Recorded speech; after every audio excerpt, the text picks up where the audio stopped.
गीता अध्ययन के सेशन में आप सभी का स्वागत, जहां हम भगवत गीता के तीसरे अध्याय को राणा सर के साथ जानने का प्रयास कर रहे हैं। कल हमने श्लोक नंबर 21 पढ़ा था, जिसमें जाना था कि हमें आदर्श चुनते हुए बहुत ही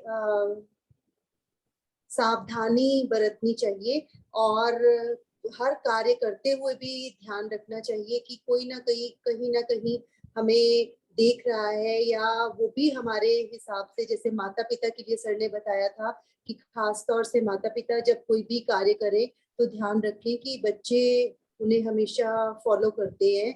तो जब भी आपका कोई आचरण हो, कोई भी आपने डिसीजन लेने हो, कार्य करें, तो अत्यंत सतर्कता बरतने की आवश्यकता है। आज हम चलेंगे श्लोक नंबर 22 की ओर। सर को प्रणाम और निवेदन कि आज के सेशन की शुरुआत करें।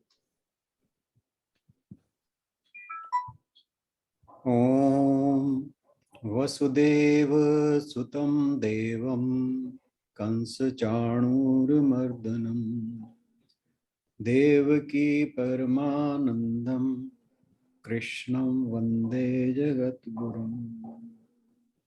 सभी को बहुत बहुत प्रणाम।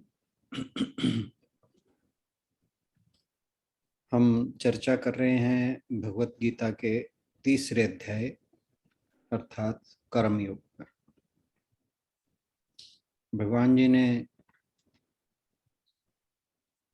इससे पहले के श्लोकों में सृष्टि चक्र के बारे में बताया और बताया किस प्रकार सृष्टि का हर अंग इस सृष्टि चक्र को चलाने में सहयोग करता है और हर मनुष्य का एक कर्तव्य है कि वह अपने कर्तव्य कर्म करते हुए इस चक्र का, जो सृष्टि चक्र है, इसका सहयोग करे और इसमें बाधा उत्पन्न ना करे।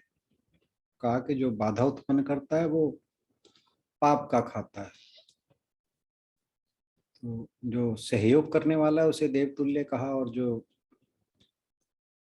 इसमें बाधा उत्पन्न करता है उसे पापी कहा, या दैत्य कह लो, बुरा व्यक्ति कह लो, कुछ भी कह लो। फिर उसके बाद अर्जुन को कहा कि तुम्हें अपने कर्तव्य कर्म निश्चित रूप से नासक्त होकर करने चाहिए। और फिर जो 21वां श्लोक है उसमें भगवान जी कहते हैं कि मनुष्य, जो श्रेष्ठ मनुष्य हैं, वे जिस प्रकार के कर्म करते हैं उसी प्रकार का आचरण उन्हें देख के दूसरे लोग भी करते हैं। तो कहा कि तुम्हें इस प्रकार का आचरण करना चाहिए कि जो दूसरों के लिए उदाहरण बने। और इसी बात को फिर भगवान जी अपना एग्जाम्पल लेके समझाते हैं अर्जुन को कि जब तुम दूसरों के लिए या लोक संग्रह के लिए कार्य करते हो तो फिर वो सृष्टि चक्र जो है वो प्रगति की ओर चलता है, अन्यथा पतन की ओर चलता है। और फिर यहाँ पर भगवान जी 22वें श्लोक में अपने एग्जाम्पल देते हैं। आशु बहन जी से अनुरोध के जरा 22वां श्लोक पढ़ते हैं। जी सर। न मे पार्थास्ति कर्तव्यम, न मे पार्थास्ति कर्तव्यम, त्रिषु लोकेषु किंचन, त्रिषु लोकेषु किंचन, नानवाप्तमवाप्तव्यम, नानवाप्तमवाप्तव्यम, वर्त एव च कर्मणि, वर्त एव च कर्मणि। न नहीं, मैं मुझे, पार्थ हे पृथा पुत्र, पार्थास्ति बना पार्थ और अस्ति से, अस्ति का अर्थ है। कर्तव्यम नियत कार्य, त्रिषु लोकेषु, त्रिषु मीन्स तीनों, लोकेषु लोकों में, किंचन कोई भी, ना नानवाप्तमवाप्तव्यम, 3 अक्षरों से बना, न कुछ नहीं, अनवाप्तम इच्छित और अवाप्तव्यम पाने के लिए, वर्ते लगा रहता हूँ, एव निश्चय ही, च भी कर्मणि नियत कर्मों में। हे पृथा पुत्र, तीनों लोकों में मेरे लिए कोई भी कर्म नियत नहीं है, न मुझे किसी वस्तु का अभाव है और न आवश्यकता ही है, तो भी मैं तत्पर रहता हूँ। बत्रा सर का फेवरेट श्लोक है। जब भी कहीं वो इकट्ठे होते हैं ना, तो सबसे पहले जब उनसे पूछा जाता है कोई श्लोक बताओ, तो वो यही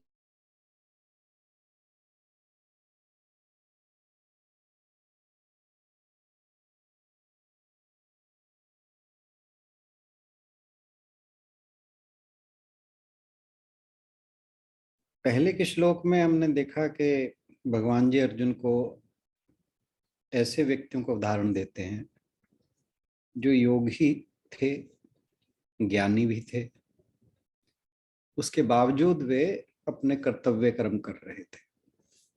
उसमें उन्होंने जनक आदि का उदाहरण दिया था, और हमने 2 और राजा थे जिनका जिक्र किया। तो वो कहते हैं कि जिस प्रकार राजा जनक आदि राजा इस संसार में रहते हुए कर्म करते रहे, और ऐसा नहीं था कि उन्हें कुछ पाना शेष था। तो उसी बात को अब भगवान जी अपने ऊपर लागू करके बताते हैं कि हे पार्थ, मेरे लिए कोई भी तीनों लोकों में कर्म नहीं है जो मुझे करना हो। निश्चित कर्म कुछ नहीं है। न मे पार्थास्ति कर्तव्यम त्रिषु लोकेषु किंचन। तीनों लोकों में कुछ भी ऐसा कर्तव्य कर्म नहीं है जिसकी मुझे करने की आवश्यकता हो। नान वाप्तम वाप्तव्यम वर्त एव च कर्मणि। ना तो मेरे लिए कुछ अप्राप्य है, कुछ भी ऐसा नहीं है जिसका मुझे अभाव हो, जिसे मुझे प्राप्त करने की आवश्यकता हो, और ना ही कोई अपेक्षा है प्राप्त करने की। लेकिन वर्तेव च कर्मणि, फिर भी मैं निश्चित रूप से कर्म करता रहता हूं। अब भगवान जी अर्जुन को यहाँ पर इशारों इशारों में कुछ समझाना चाह रहे हैं। हालांकि उन्होंने खुलकर नहीं कहा कि मैं ही ईश्वर हूं, लेकिन जिस प्रकार की उन्होंने बात कही है, जिन शब्दों का उन्होंने प्रयोग किया है, उसका केवल एक ही भाव निकलता है कि मैं ईश्वर होते हुए भी, कि हे पार्थ मुझे देख, तीनों लोकों में मेरे लिए कोई कर्म निश्चित नहीं है। ये बात अर्जुन को इस तरह से कह रहे हैं कि देख, तो अभी तो मुझे यही समझता है कि मैं तेरा संबंधी हूँ, सखा हूँ, मित्र हूँ, सारथी हूँ। तो क्योंकि अर्जुन जो है वो साधारण चक्षुओं से देख रहा है, साधारण आंखों से, साधारण नेत्रों से भगवान जी को देख रहा है। जब फिर आगे के अध्याय में भगवान जी अर्जुन को दिव्य नेत्र प्रदान करेंगे, और भी 2-3 जगह उन्होंने कहा अपने वास्तविक स्वरूप को अर्जुन को बताया, और फिर दिव्य चक्षु देकर उन्हें अपने विराट रूप का दर्शन दिया। तो यहाँ पर वे एक इशारा मात्र से कर रहे हैं कि तीनों लोकों में मेरे लिए करने लायक कोई कर्म नहीं है। ना ही कुछ ऐसा है जो मुझे प्राप्त करना है।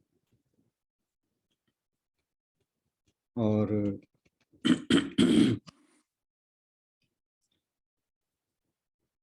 कि जब मुझे ही संसार में किसी बात की इच्छा नहीं है, मुझे ही कुछ सिद्ध नहीं करना, मुझे ही कुछ प्राप्त नहीं करना,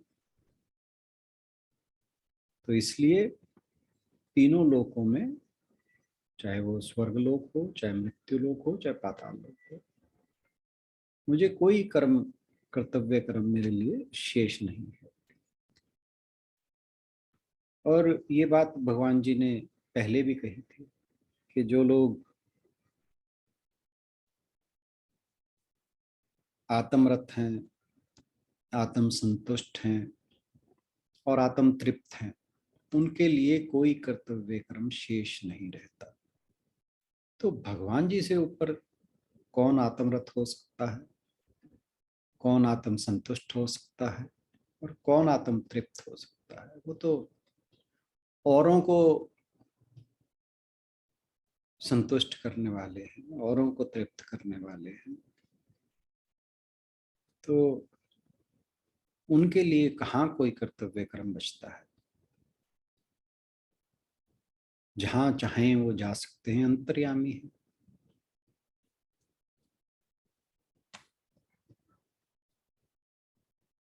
तो कुछ भी उन्हें प्राप्त करना शेष नहीं, कोई भी कर्तव्य कर्म नहीं है। उसके बावजूद वो कर्म करने से पीछे नहीं हटते, सदैव कर्मों में रत रहते हैं,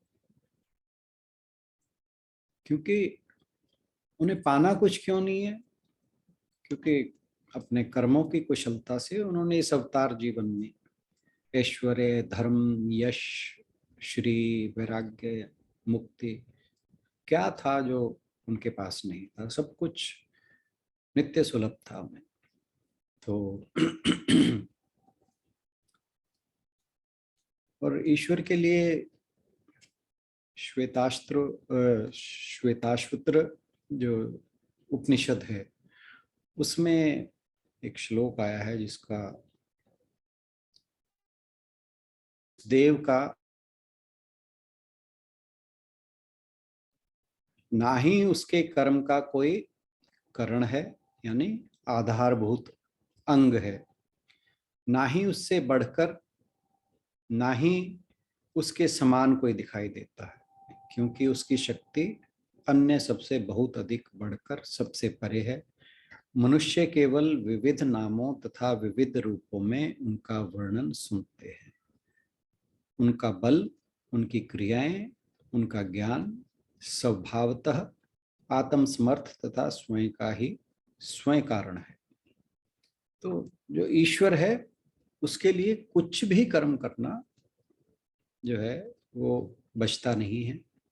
वो केवल सृष्टि चक्र को चलाने के लिए ही जो कुछ भी करते हैं, ताकि ये संसार का चक्र चलता रहे, और लोक हित में कर्म करते हैं। दूसरा एक कारण और है जिसका अगले श्लोक में जिक्र करते हैं वो तो वो पूर्णतः स्वतंत्र हैं, पूर्णतः मुक्त हैं, किसी प्रकार का बंधन उन्हें बांधने वाला नहीं है। फिर भी वे वर्तेव च कर्मणि, कि मैं कर्म करने में तत्पर रहता हूं। और जैसे आपने भी सुनी होंगी मद्भागवत, श्रीमद् भगवत मद्भागवत में भगवान जी की सभी लीलाओं का वर्णन है, बचपन से लेकर अंत तक। और ना जाने असंख्य कहानियां उसमें भरी पड़ी हैं, जहाँ भगवान जी का जीवन से शुरू से लेकर उन्होंने हर कदम पे, हर स्टेप पे कुछ ना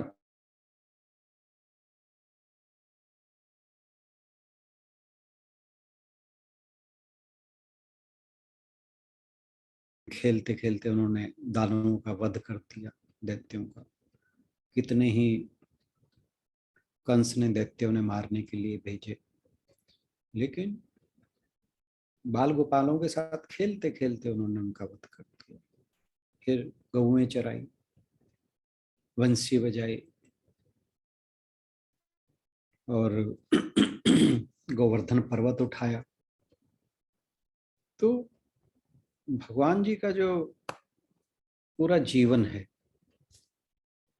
वो केवल और केवल लोक कल्याण के लिए ही तत्पर है। हर जगह जो कुछ भी कर रहे हैं सिर्फ लोक कल्याण के लिए ही कर रहे हैं। अर्जुन के सारथी बनते हैं और फिर महाभारत के युद्ध के बाद जब अर्जुन ने युधिष्ठिर ने राजसूय यज्ञ किया तो देखिए भगवान जी ने वहां क्या किया। वहां पर भगवान जी ने जो अतिथिगण आए हुए थे उनके चरण धोए और झूठे बर्तन जो थे वो साफ किए। तो कोई भी कर्म किसी भी प्रकार का रहा हो, सदैव उनके मन में कोई भी ये बात नहीं थी कि ये कर्म छोटा है या बड़ा है। समभाव से कर्म किए, किसी भी प्रकार का कर्म, और किसी भी चीज की अपेक्षा नहीं थी उन्हें, कुछ पाना नहीं था उन्हें।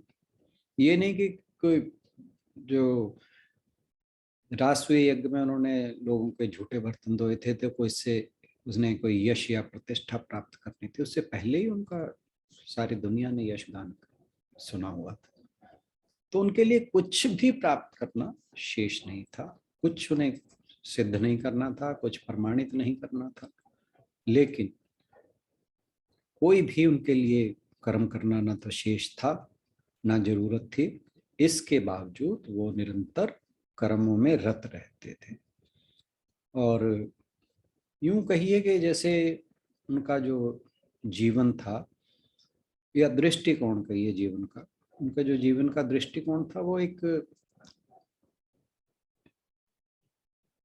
मंझे हुए एक्टर के जैसे था।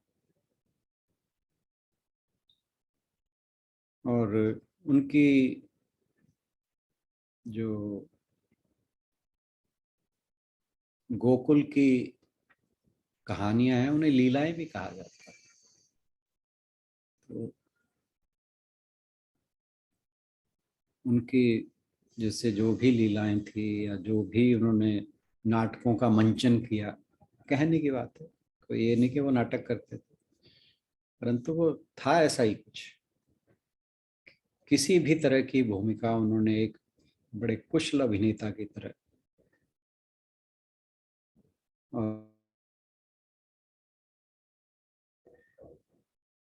नहीं था लगता कि ये भगवान जी ने ये इस तरह से किया होगा और ये इस तरह से किया होगा। गोपियों के संग रास रचा रहे हैं, अर्जुन का रथ हाँक रहे हैं, पर्वत को उंगली पर उठा लेते हैं। कोई भी उनके लिए किसी भी प्रकार का जो भूमिका थी उसे सहज ही निभाया उन्होंने। और जबकि वे चाहते तो इनमें से कुछ भी ना करते, ठाट से अपना राज महल में बैठकर अपना राज करते, कोई जरूरत नहीं थी। लेकिन नहीं, तो बड़ी सहजता से एक भूमिका से दूसरी भूमिका में एक कुशल एक्टर की तरह, एक बहुत ही मेटिकुलस वे में कहना चाहिए, हर भूमिका का उन्होंने निर्वहन किया। माखन भी चुराया। तो माखन चुराने पे एक कहानी याद आ गई, सुना दो। एक बार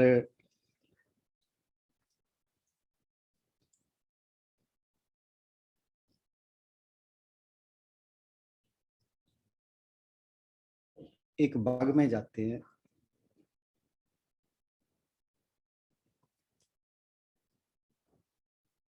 फूल लेने के लिए, पूजा करनी है। तो वो वहां से फूल तोड़ते हैं और चल पड़ते हैं। उस बाग में हनुमान जी रहते थे। तो जब अर्जुन फूल लेके जाने लगे तो हनुमान जी ने उन्हें रोका, कह रहे भाई तुम बाग से चोरी चोरी फूल क्यों लेकर जा रहे हो? तो अर्जुन बोला कि मैं तो भगवान की पूजा के लिए तो लेके जा रहा हूँ। तो कह रहे फिर भी पूछना तो चाहिए, चोरी थोड़ी करनी चाहिए। तो हनुमान जी पूछते हैं कि कौन से भगवान की पूजा करनी है तुम्हें? कहते कृष्ण जी की। अच्छा, तो वो तो वो चोरी करने वाला भगवान है, तो तुमने भी चोरी कर ली, फिर क्या हुआ? तो अर्जुन को ये बात चुभ गई। कह रहे तुमने मेरे भगवान को चोर क्यों कहा? कह रहे सारी दुनिया कहती है।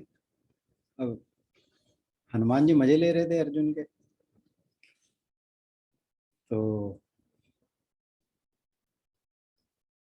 अर्जुन कहता है कि तुम कौन से भगवान की पूजा करते हो?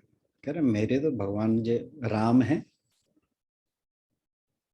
तो कहता वही राम जिनसे, कह रहा है, उनके हाथ में धनुष बाण था और लंका के जो रास्ता था उस पर पुल जो है वो बंदरों ने बनाया था पत्थर डाल डाल के। उनके हाथों में धनुष था, उन्होंने तीरों से भी तो बना सकते थे वो। तो अब बात भगवानों की लड़ाई की होगी।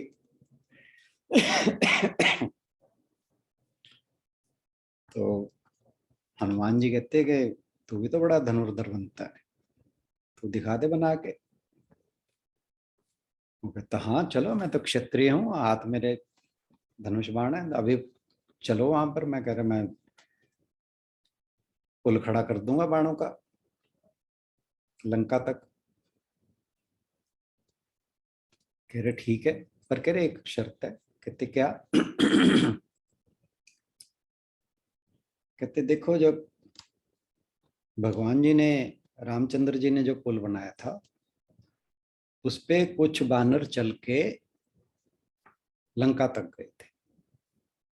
कह रहे अब जो तुम पुल बनाओगे उस पे बस मैं अकेला बानर ही चल के देखूंगा। अगर वो रह गया तो फिर ठीक है, फिर तो हम मान लेंगे कि हाँ कि तुम बड़े धनुर्धर हो, नहीं तो फिर गड़बड़ है।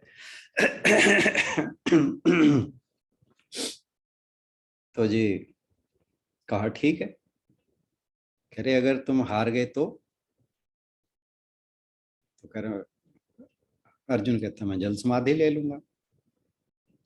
और कह रहे अगर जीत गया तो हनुमान जी कहते जो तुम कहोगे वो मैं करूंगा। तब भगवान जी ये सारी बातें सुन रहे हैं। अब अर्जुन ने, दोनों जने, हनुमान जी और अर्जुन दोनों जाकर समुद्र पे खड़े हो गए। अर्जुन ने तीर चलाया और वो पूरा तीरों का वहां पे रास्ता बना दिया। तो हनुमान जी कहते अब इस पे मैं चल के देखूंगा। कह रहे ठीक है। अब हनुमान जी थोड़े से दूर जाकर जब उन्होंने अपना शरीर जो है वो सूक्ष्म से विराट की ओर बढ़ाया तो बढ़ते ही चले गए। अब अर्जुन देखे ये बानर है क्या है। उन्होंने क्या किया, बड़े बड़े पत्थर अपने और बांध लिए। और वो पत्थर भी ऐसे तो पहाड़ जैसे पत्थर। अब अर्जुन घबराया। तो कह रहे कि भी ये तो कृष्ण जी ने जैसा एक गोवर्धन पर्वत उठाया था, इतने तो इसने कई बांध लिए अपने पास। तो जी जब वो पैर रखा पुल के ऊपर तो वो सीधा पाताल में। अब अर्जुन अब जल समाधि लेने की तैयारी हो गई। तो हनुमान जी कहते नहीं कोई बात नहीं, तू रहने दे। कह रहे नहीं मैं क्षत्रिय हूँ, कह रहे मैंने जब वचन दिया था कि मैं जल समाधि लूंगा, तो ये तो मुझे अब अपना वचन का पालन करना ही होगा। इतने में वहां पर कृष्ण जी ब्राह्मण का वेश बनाकर आ जाते।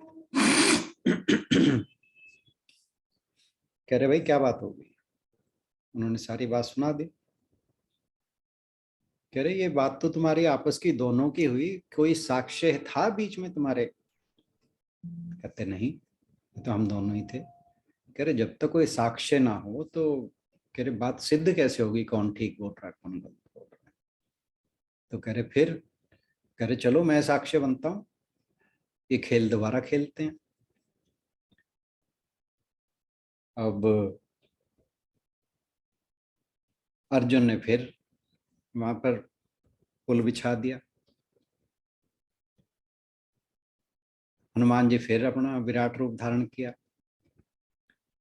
और जैसे ही पुल के ऊपर पैर रखा तो वो ब्राह्मण जो थे वो गायब हो गए। वो कछुआ बन के उसके नीचे बैठ गए। अब पुल नीचे ना जाए। हनुमान जी सोचे ऐसा क्या हो गया इसमें कि मेरा वजन भी सहन कर लिया।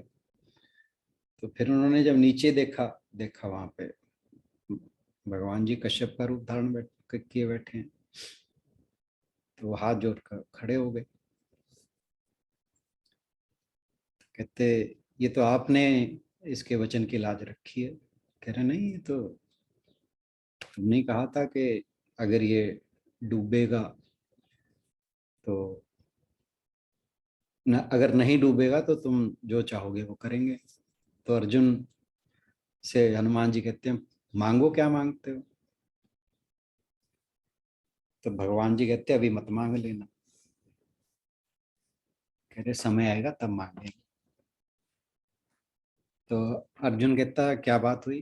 कह रहे नहीं टाइम पे बताऊंगा। तो फिर जब महाभारत का युद्ध शुरू हुआ तब भगवान जी ने अर्जुन को कहा जा और हनुमान जी से जाके अपना वर मांग के आओ कि भी मेरे रथ के ऊपर आप सवार रहो। तो उनके रथ के ऊपर ध्वजा में, उनके रथ का कहा जाता था कपि ध्वज। तो हनुमान जी उनके ध्वज पे बैठे जाके, परंतु हनुमान जी ने भी एक शर्त रखी थी। ये भी बड़ी रोचक बात है।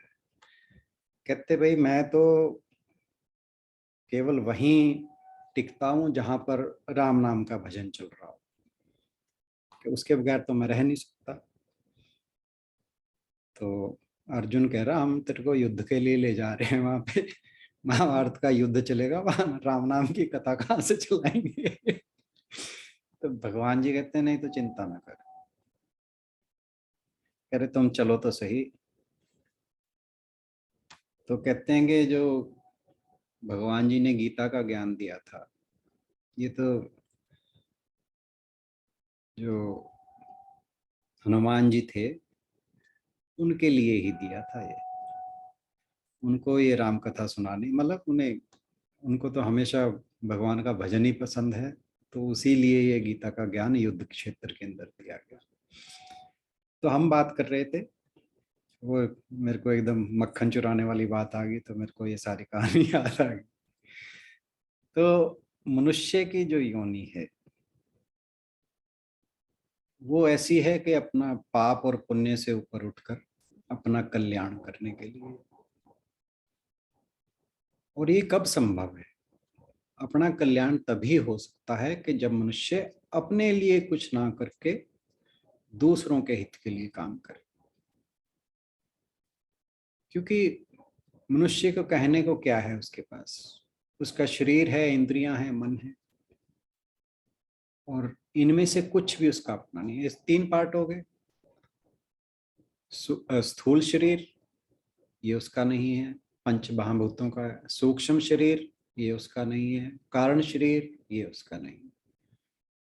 तो जो उसका है ही नहीं उसके साथ अगर वो कुछ भी अपने लिए करता है तो वो बंधन का कारण बनेगा।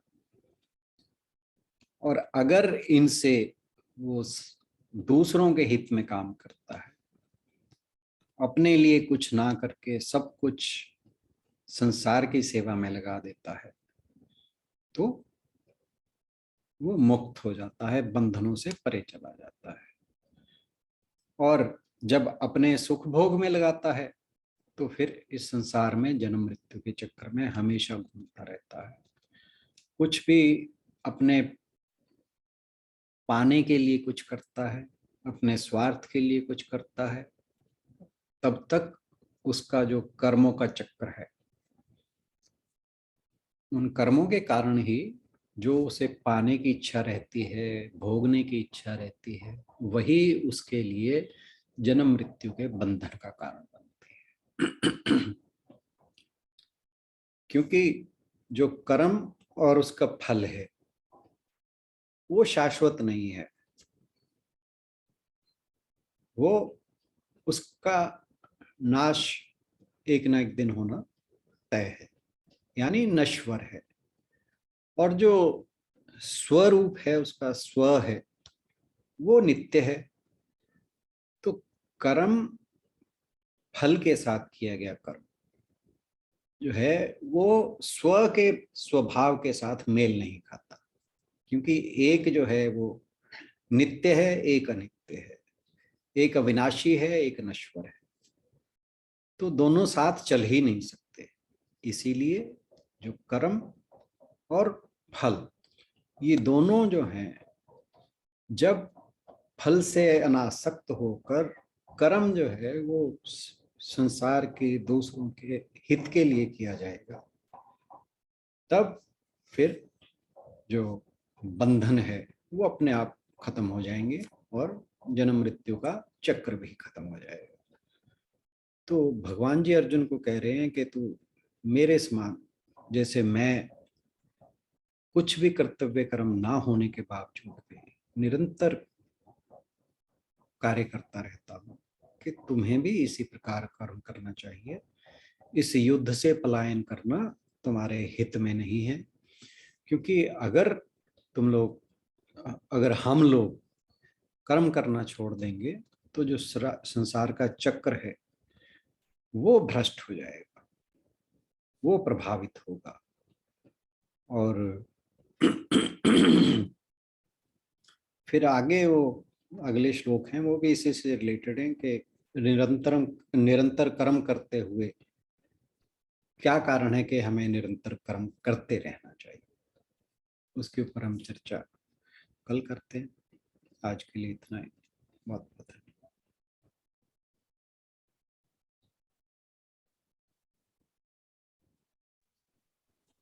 धन्यवाद राणा सर। तो आज आपने हमें बताया कि आपने क्यों रथ लगाया है हनुमान जी वाला।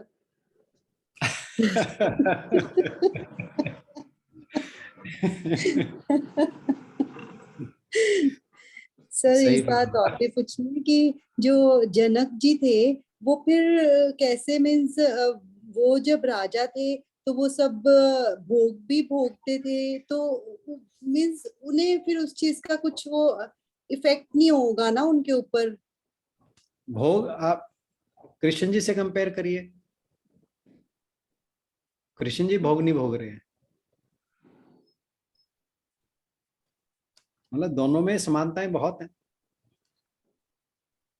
पर सर एक तरफ आप कहते हो कि इच्छाओं के ऊपर कंट्रोल करना है, तो अब जिसके पास है जितना भी, वो तो उस हिसाब से फिर उस उतना ले सकता है, या ये वो अगर जरूरत तो सबकी बराबर होती है, रोटी कपड़ा और मकान छोटा सा चाहे, लेकिन अगर किसी के पास ज्यादा है, जिसके पास जो महल बना सकता है, तो वो महल में ही रहेगा ना फिर। वो तो उसका फिर वो भोग तो नहीं कहलाएगा। नहीं, बिल्कुल नहीं। क्योंकि वो महल में क्यों बैठा है, पहले तो ये सोचना।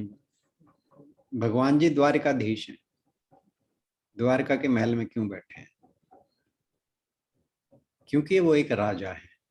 राजा झोपड़ी में तो बैठ नहीं सकता। राजा जनक भी है, वो महल में बैठे हैं। ठीक है, क्योंकि जो उनके कर्तव्य कर्म हैं वो नहीं कर पाएंगे अगर वो महल में नहीं बैठते हैं। राज दरबार है, वहां पर दरबारी बैठेंगे, बहुत कुछ है, तो पूरी व्यवस्था देखनी है। तो ये तो नहीं हम कह सकते कि वो उनके लिए एक छोटा सा मकान काफी है। तो वो, तो बात ये है कि क्या वो उनमें रहते हुए, अब हमारा अगर मकान होता है तो हम हमेशा ये सोचते नहीं ये तो यहाँ पे कुछ कमी है, इससे बड़ा। अब मान लो किसी के पास 100 गज का मकान है, वो सोचेगा मेरा तो 200-300 का होना चाहिए था। जिसके पास 300 का है वो कहता है 500 का होना चाहिए। कहानी तो यहाँ गड़बड़ होती है। तो उनको इन चीजों से कोई मतलब ही नहीं है। वो इनके प्राप्ति के लिए थोड़ी कुछ कर रहे हैं। मीन्स वो तो उन्हें प्राप्ति है। उन्हें प्राप्ति है, वो तो पहले ही कहा उन्होंने, इस श्लोक में ही कहा कि ऐसा क्या है जो मुझे, मेरे लिए हर चीज जो है, कोई भी चीज ऐसी नहीं जो प्राप्य ना हो। परंतु क्या वो उसके भोक्ता हैं, क्या वो उसके साथ अटैच्ड हैं? नहीं, ये फर्क है। अब मैंने आपको एक कहानी सुनाई थी, याद हो, कि सुखदेव जी राजा जनक के पास जाते हैं, और थी हालांकि ये कहानी, जब वो बैठे ज्ञान की चर्चा कर रहे हैं तो एक दरबारी भागा भागा आता है, कह रहा है जी मिथिला में आग लग गई। और सुखदेव जी वहां से ऐसे गोली की तरह भागते हैं। तो और वो थोड़ी देर बाद फिर वापस आते हैं, जबकि राजा जनक जो हैं वो वहीं बैठे हैं, जबकि उन्हें कहा कि भी मिथिला में आग लग गई। जब थोड़ी देर बाद सुखदेव जी वापस आते हैं तो राजा जनक पूछते हैं कि महाराज आप कहाँ गए थे? कह रहे नदी के किनारे पेड़ पे मैं अपना लंगोट, एक ही लंगोट है मेरे पास, कह रहे वो सुखाने गया, वो सुखा के आया था। जब वो दरबारी ने आके बताया आग लग गई, कहीं मैं, कह रहे मैंने सोचा कहीं मेरा एक लंगोट, अकेला लंगोट है, वही ना जल जाए। तो कहते हैं कि राजा जनक बहुत हंसे, कह रहे तुम्हें एक लंगोट की चिंता थी, मेरी तो पूरी मिथिला ही जल रही थी, मैं तो नहीं भागा। इसका मतलब ये नहीं था कि वो, उन्हें मिथिला में आग लगी तो उसकी कोई चिंता नहीं थी। मतलब जो उनका कर्तव्य कर्म था, जो मिथिला को बचाने के लिए उन्हें करना था, वो किया, पर बिना किसी विचलित भाव के, बिना परेशान हुए, बिना ये कि हाय मेरी मिथिला का क्या होगा। तो वो निर्लिप्त हैं, बिल्कुल अनासक्त हैं, बिल्कुल। ये फर्क है। हालांकि इस कहानी में जब मैंने पढ़ी थी उसमें नीचे एक लाइन लिखी थी कि इससे ये मतलब ना निकाल लिया जाए कि सुखदेव जी कहीं कुछ कमतर थे। ये कहानी सिर्फ एक शिक्षा देने के उद्देश्य से ये कही गई है। सुखदेव जी कहीं भी किसी रूप में किसी तरह से कम नहीं थे। और फिर दूसरी बात ये, मैं हर बार कहा करता हूँ कि कहानी को सिर्फ एक कहानी के तौर पे ही लेना चाहिए। वो हमें सिर्फ समझाने के लिए कही जाती हैं, जो ज्ञान की बात है, ताकि वो हमें थोड़ा आसानी से समझ आ जाए। हमें कहानी के पीछे नहीं भागना, वो जो बात है जो समझाई जा रही है उस कहानी के थ्रू, वो समझने की कोशिश करनी है।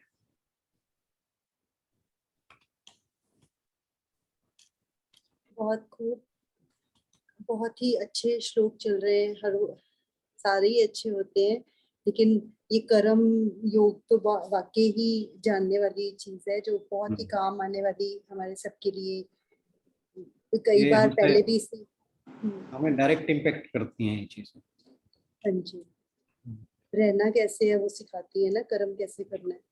बिल्कुल। बहुत बढ़िया। धन्यवाद सर आज की चर्चा के लिए।